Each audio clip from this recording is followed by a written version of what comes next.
Assalamualaikum warahmatullahi wabarakatuh. May tanong dito ang ating kapatid na si Khan Beka.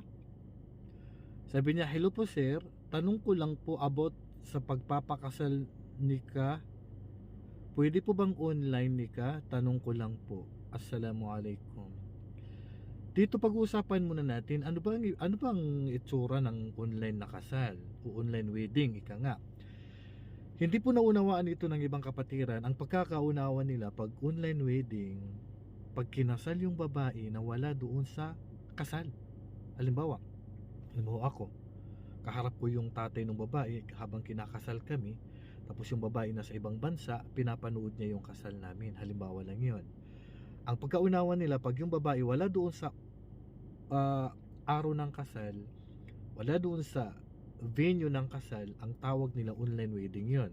No, hindi po online wedding yon, kundi yun po yung kasal talaga na tama talaga. Kasi ang babae naman po, hindi naman po obligado sa babae na nandun siya mismo sa kasal. Kasi ang babae, tatanungin lang naman yan nung tatay o yung magkakasal kung pumapayag ba siyang ikasal. Kasi pag pumapayag na siyang ikasal, makukuha yung kanyang aproba o yung approve o yung pahintulot, then hindi na niya kailangan umattend, hindi po obligado. Then ikakasal na siya nung wali, nung tatay, at ipapatanggap na yung ijabal kabul at sasaksihan ng dalawang lalaki Muslim, pinakamababa, yung kasal na yon.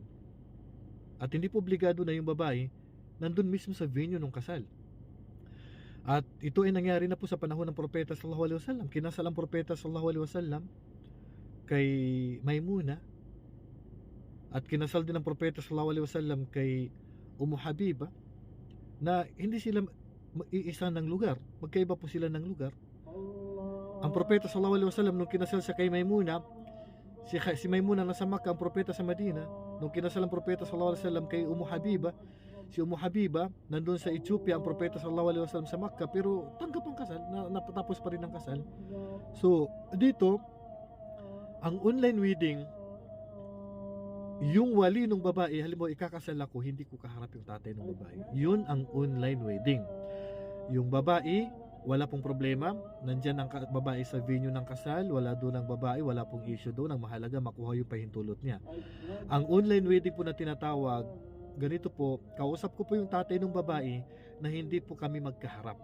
Halimbawa, nag-uusap lang kami through o via Messenger o Skype or WhatsApp o anumang social media platform o anumang gagamitin natin pang tawag o sa cellphone o telepono.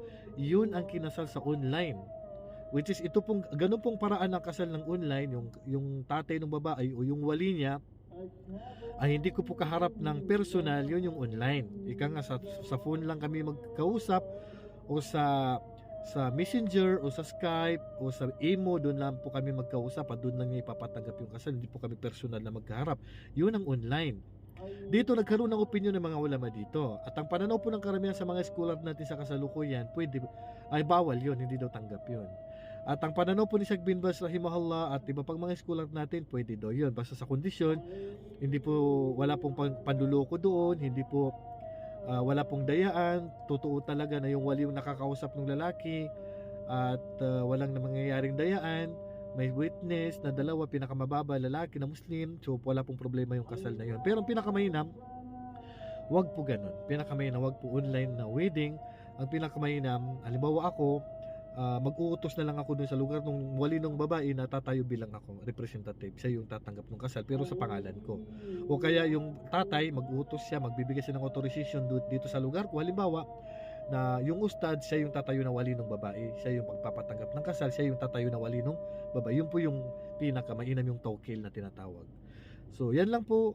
Kung sakali naman na makasal ng online, ay wala naman po problema kasi pinahintulutan po ng ilan sa mga scholar. At ang pinakamainam nga po ay yung sinabi ko po, na mag-utos na lang ako, halimbawa na tatayo bilang ako doon, siya yung tatanggap ng kasal, o kaya yung wali mag-utos siya dito sa lugar ko na siya yung magtatayo bilang wali po. Yun po pinaka mainam. At yung pag-atin ng babae sa kasal, hindi po obligado. Yun ay pagpapahinto, yun ay kumbaga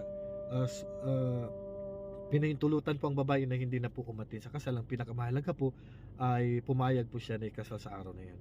Wallahu a'lam. Assalamualaikum warahmatullahi wabarakatuh.